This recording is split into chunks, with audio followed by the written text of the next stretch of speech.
Matthew 7:7. Ask and you will receive. Search and you will find. Knock and the door will be opened to you. Ang ating pag-aaral, pinamagatan natin, attract blessings. Paano ba inaakit natin, lumapit sa atin ang mga pagpapala? Ama namin, salamat po dahil kayo'y Diyos na gustong mag-bless, magpala sa inyong mga anak. Ituro nyo sa amin ang tamang daan, saan kami lulugar, anong dapat namin gawin para kami tumanggap ng iyong mga pagpapala. Bless us, Father, enlighten us, strengthen us. In the name of Jesus, your Son, we pray with thanksgiving. Marami mga tao, ang tanong nila, paano ba ako magiging blessed? Ang tanong pa ng iba, mas diretso, paano ba ako suswertehin? Bakit parang mailap sa akin ang kapalaran? Tapos parang ang dali-dali na lumapit sa iba. Pag sinuri natin yung mga buhay, pamamaraan ng pamumuhay ng mga taong maituturing na mapalad, pinagpala, blessed, may mga common denominator. At nasa Biblia mismo ang susi kung paano ang tao ay magiging blessed o tatanggap ng pagpapala. How to attract blessings?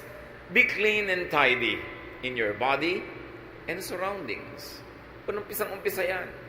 God is God of cleanliness. God is God of beauty. God is God of tidiness and cleanliness.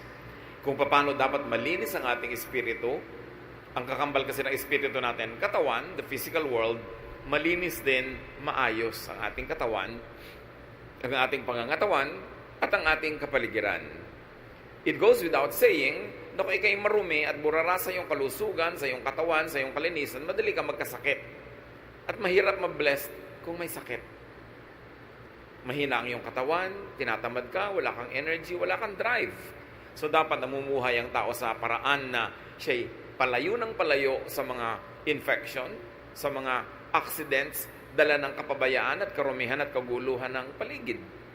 2 Timothy 2:21, all who cleanse themselves of the things I have mentioned will become special utensils, dedicated and useful to the honor of the house, meaning the Lord, ready for every good work. So to be ready for every good work, which is also equivalent to be ready to become an instrument and a channel of blessing, which is also the same as to be ready to be the recipient of blessing. One is to rid themselves of all those filth, all the disorderliness, and all the dirt mentioned in many, many verses in the Bible. Kaya nga ang kalinisan ng katawan, ng pamamahay, ng kapaligiran at kaayusan nito kasama sa pag-attract ng blessings. Paano ka naman dadapuan ng kapalaran kung ang gulo-gulo, ang dumi-dumi, ang baho-baho, mga kabaligtaran ng katangian ng Diyos? Another way to attract blessings is be orderly and organized, as we have already introduced. Kailangan maayos ang lahat. Ang bahay natin, alam natin kung saan nakalagay yung mga gamit natin. Sa mesa mo, sa drawer mo, alam mo kung nasa ang mga gamit. Hindi halo-halo, gulo-gulo. Kukuha ka ng damit, natusok ka na ng aspilin, natusok ka na ng gunting, napasok ka na ng kawali, kasi yung kawali mo pala, kadikit na nung ginagawaan mo, magulo. 1 Corinthians 14:40, but do everything properly and in order. That is in our spiritual life, in spiritual worship, and also in practical life. God is God of order. Hindi nagbubungguan ng mga planeta, may kanya-kanya silang speed, kanya-kanyang direksyon, kanya-kanyang tinatahak na landas. Merong order ang seasons, kahit ngayon nagkakaroon ng weather changes, may changes lang, kaya para magulo. Pero pagka na-establish na yung change na yan, nasanay na tayo, meron na naman siyang system. May panahon ng lahat ng bagay. Kaya dapat may kaayusan. 1 Corinthians 14:33, God wants everything to be done peacefully and in order. Ito man ay sa matataas na spiritual na bagay, hanggang sa mga kaliit-liitang practical aspect of our life. Maayos. Merong predictability, merong system, hindi magulo. Ganyan din, kahit nagnenegosyo ka, maayos ang iyong record keeping, maayos ang iyong balancing ng iyong funds, maayos ang pakikitungo mo sa iyong mga kapwa manggagawa o manggagawa, sa iyong mga kliyente. Kasi pag magulo, hindi ka nakakapag-deliver on time, gulo-gulo ang iyong inventory, paano uunlad ang iyong negosyo? Be positive. And this is very important. Think positive. Be optimistic. Tuwing tayo'y nag-iisip ng negative, ng masama, ng nakakatakot, nakaka-discourage, tatandaan niyo mga kapatid, meron kayong option na yung kabaligtaran nun ang isipin. Na imbes na yung nakakatakot ang isipin niyo kapayapaan sa pananalig sa Panginoon. Imbes na isipin mo ay yung nakaka-discourage, pwede yung isipin mo nakaka-encourage. Kung pwede mong isipin ang nakakalungkot, pwede mo ring isipin ang nakakasaya. Choice mo yan. Mark 11:24, everything you ask for in prayer will be yours if you only have faith. This is full of meaning. Lahat daw ng hinihingi mo sa panalangin ay magiging sayo, mapapasayo kung nananalig ka.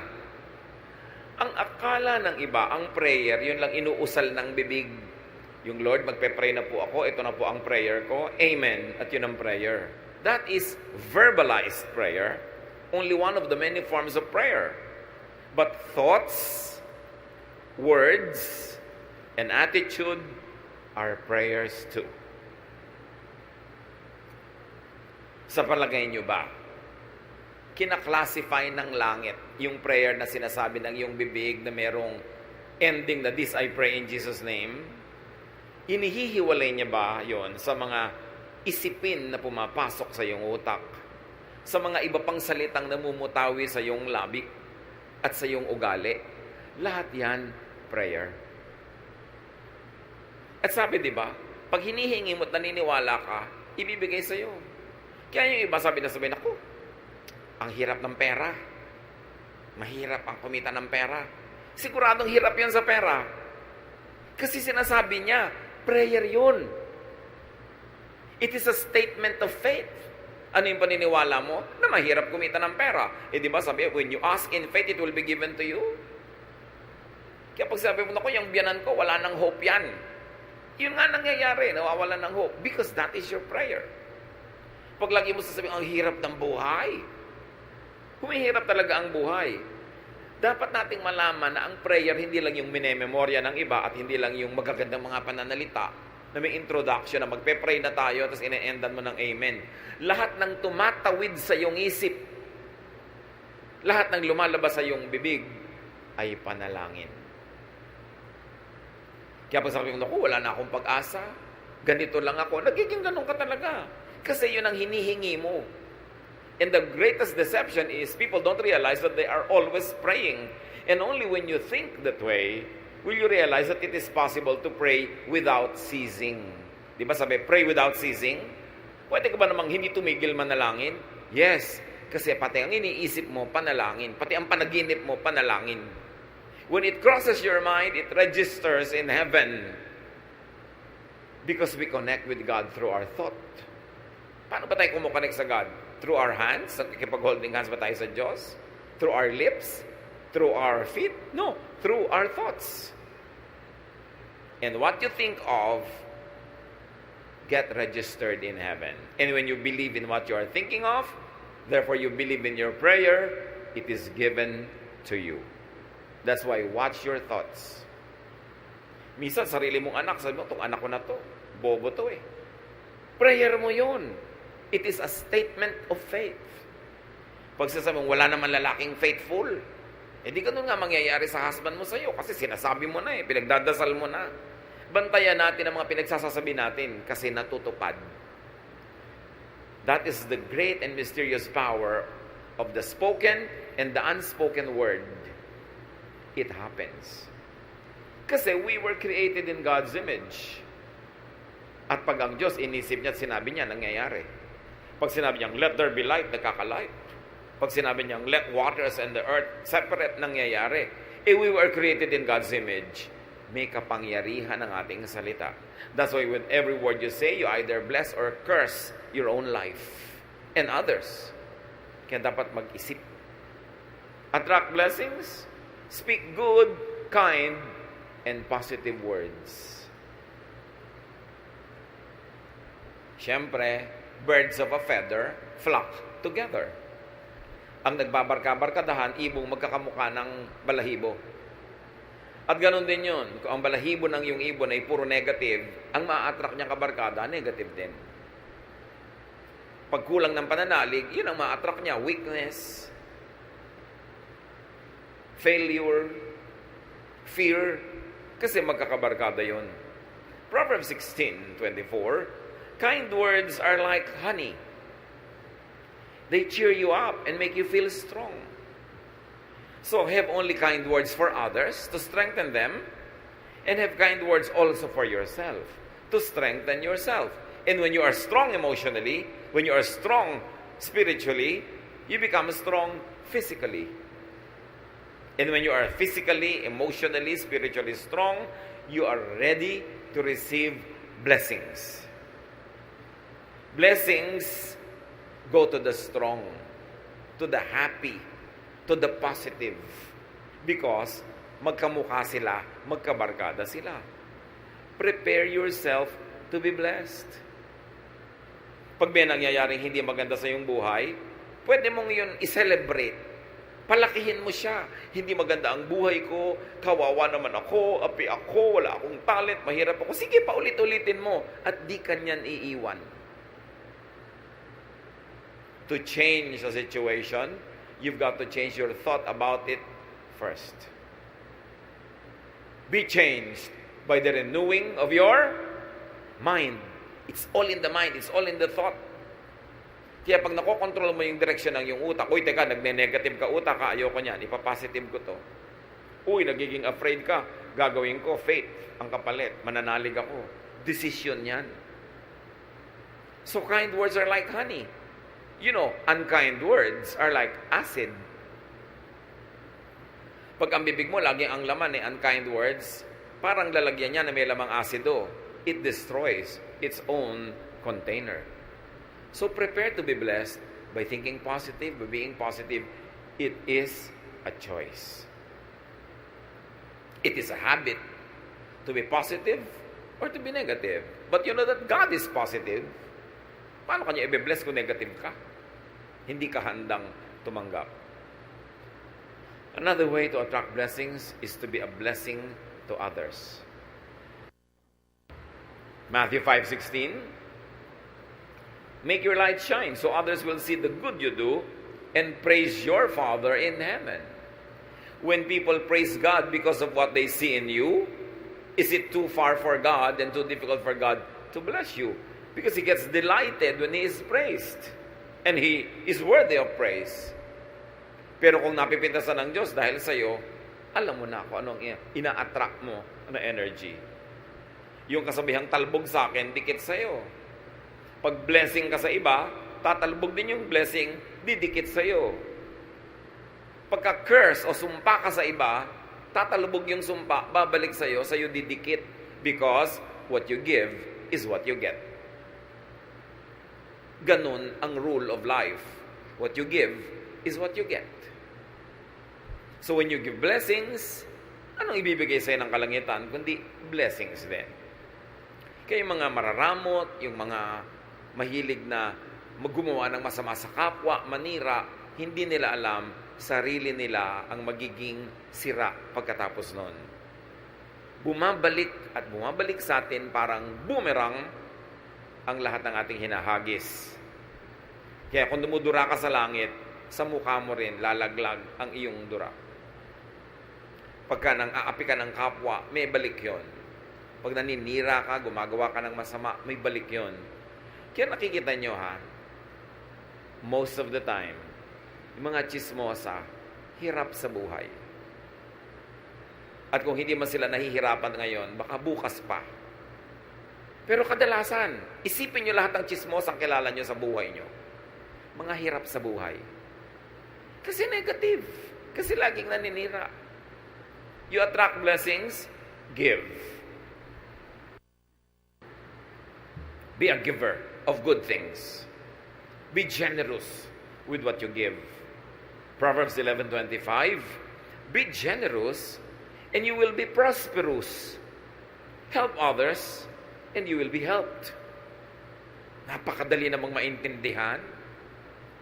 Gusto mo palang lumuwag ka sa buhay, sumagana, maging mariwasa, maging palabigay, at palabigay ng pabulosong paraan. Kasi sabi, pag tinutulungan mo ang iba, tutulungan ka rin ng Diyos at ng iba. Yan ang sikreto para lumuwag ang buhay. Huwag kang maramot. Nakikita niyo yung mga mararamot? Mga hirap na hirap din sa buhay. Kumisan ang damot-damot, laging nanlalamang, nakakaipon ng konting pera, tapos biglang isang grabeng sakit, ubos ang pera. Nagbabalansi lagi. God is the greatest accountant. Kailangan may debit, may credit, laging may balance. At binabalansin ng langit ang lahat ng negative na binibigay natin sa kapwa at sa mundo. At ganon din ang positive. Ibinabalik. What you give is what you get. Yan ang rule ng kalangitan. And you keep what you give away. Parang baligtad, pero ganon talaga. You lose what you are trying to selfishly keep for yourself. But what you try to give comes back to you. And even if it doesn't come back to you the moment you give it, the mere fact na may ibinigay ka, ibig sabihin na una ka nang tumanggap. Kaya pwede ka na magbigay. Kaya kahit hindi ibalik yon, panalo ka na rin kasi may naibigay ka nga. Ibig sabihin, may natanggap ka na noon pa. Kung hindi, wala ka namang ibibigay. You attract blessings, be industrious. Kailangan masipag. Pag kami nagtatanong sa akin, young person, namimili kung sinong papakasalan among several choices, everything being equal, anak, sasabihin ko, tingnan mo kung sino yung masipag. Yung masipag, malayo yan sa gutom, lalo't smart. Pero kahit gwapo, tamad, gutom yan, at pag kumakalam na yung sikmura mo, hindi ka na magugwapuhan dyan. Kailangan masipag. Masarap kasama ang masipag. Magaan kasama. So, be industrious. You want to attract blessings? Alam nyo, God is God who works. Sabi niya, 6 days you should labor, and the 7th you should rest. So, 6 days of work, bago ka magkaroon ng 1 day of rest. Hindi katulad naman ng iba, 6 days of rest, 1 day, rest pa rin. Walang work. Tapos gusto magkapera. Work well. It's not enough that you work well. Para yung quality ng trabaho mataas. Nakakalungkot naman, ang sipag-sipag mo nga, pero napakaliit naman ang sweldo doon sa pinagtatrabahuhan mo. Dapat humanap ka ng iba na yung sipag mo masusuklian ng tamang katumbas na sweldo o kita o tubo. Kasi marami naman masipag, kaya lang hindi smart. Nagasgas na, napagod na, namatay na katatrabaho, pobre pa rin. Kasi yung kanyang ginagawa, hindi sapat yung kinikita niya sa kanyang pagod. Dapat sapat para sulit. Kung magtatrabaho ka ng 7 taon, 10 taon, 50 taon, dapat mas marami kang kinita kaysa nagtrabaho ka rin ng ganung kahaba na ang konti-konti ng kinita mo. Be productive. 1 Thessalonians 4:11. Try your best to live quietly, to mind your own business, and to work hard, just as we taught you to do. So, hard work. Focus on what you do, not on what others do. Pag lagi kang nanonood sa buhay ng iba, hindi ka makakapamuhay ng sarili mong buhay. Kailangan nakafocus ka sa ginagawa mo, hindi sa ginagawa ng iba. Then you can go deep, and you can go high, and you can go wide, and you will achieve more. 2 Thessalonians 3:10, we also gave you this rule. If you don't work, you don't eat. Naku, kung ang mga Kristiyano lang, susundin ito, karami ka mag-anak na ililibing sa gutom bukas. Pero mahilig kasi tayo magpremyo sa tamad. Bakit yung tamad? Laging sinusuportahan. Tapos yung masipag, ang pinaparusahan, sa kanya ipinapasan ang lahat ng gastusin ng mga tamad. Ito ang turo sa Biblia. Hindi ka nagtatrabaho, die. Mamatay ka sa gutom. Liban nila ikay sobrang tanda na, sobrang bata pa, o sobrang may sakit. But if you are able-bodied, you should feed yourself at least. Hindi mo dapat inaasa sa iba ang kakainin mo. Dito naman sa atin, may isang nagtatrabaho, may 5 kapatid na humihingi. Kaya aga-agang magbubuntis, mag-aanak, ang gatas ngayon, hihingin na uli sa ating nagtatrabaho, sa kuya. Yun namang nanay, iiyak-iyak doon sa kapatid, ang kapatid mo, huwag mong pabayaan. Bakit laging tamad na kapatid ko lagi ang binaabogado ninyo sa akin? Di na kayo sa akin naawa. Diba? May mga ganong magulang naman. Kung sino yung masipag, pinarurusahan. Yung tamad, pinapremyuhan. Hindi yun biblical. Pag nakaranas siyang magutom at kumalaman sikmura, magtatrabaho. 50 years old na, humihingi pa ng pang-load. Abay, huwag kang mag-cellphone kung wala kang pang-load. Diba? Huwag kang magsaya. Boring. Alam niyo yung mga tamad, laging boring. Laging nabobore. Subukan nilang magutom. Diba? So, if you want to eat, you work. And if you work smart, you eat. Dinadagdag natin yung smart. Although sasabihin ng grammar teacher ko, if you work smartly. No? But if you work smart, you eat. Hindi lang yung work ka ng work, pero hindi ka naman smart. Napapagod ka, wala kang kita. Marami rin ganun trabaho eh. Dapat sulit. But remember, brothers and sisters, laziness attracts hunger. It attracts many other negative things. Pag tamad, marami nang kakambal na problema. At dahil tamad, laging nabobor. Hindi kasi busy. Pag nabobor, iimbento ng mga kabalbalan. At usually, magastos ang bunga ng kabalbalan. Napapaaway, naglalasing, asawa ng maaga. May mga kakambal na mga problema, yung pagiging tamad. Kaya dapat ang tao busy lagi para mawala siya ng oras sa kabalbalan. Because an idle mind is the devil's workshop. If the devil see you doing nothing, he will put you to work. And definitely, ang magagawa mo, pampagulo ng buhay. Attract blessings, be appreciative. Be thankful, be grateful. Kasali yan. Because thankfulness, gratitude, appreciation is the path of blessings. Kumbaga ang ilog, merong dinadaanan niya na landas. May ruta yan, di ba? Ang gano'n din ang blessing. May ruta yan. Ang dadaanan niya, yung ang mga pangpang ay thankful, orderly, beautiful, grateful, positive, productive. Doon dadaan ang ilog, yung agos ng pagpapala. Pag ikaw hindi ka appreciative, hindi ka mapagpapala. Yung binigyan ka, tapos nagrereklamo ka, ba't ito lang? Sa susunod, di ka na mabibigyan. Pinautang ka, dapat ang appreciation mo is magbayad ka na maaga, mabilis. At kung pwede, dagdagan mo pa ng kung ano mang interest in cash or in kind. Para mamaya, uutang ka na naman, nagmamadaling pautangin ka. Pero kung hindi ka nagbabayad, hindi ka na makakautang uli. Mawawala na ang kanang credit, liliit ang mundo mo, natatanggal lang yung blessing. Ang mga nagbibigay, nagreregalo, nagpaparaya, siyempre, inaasahan din naman nun, magpapasalamat ka. At pagka hindi ka nagpasalamat, kahit hindi nila sabihin, dinaramdam din nila. At sa susunod, tatama rin na sila na tumulong sa'yo. Dapat appreciative. Nagpapasalamat lagi.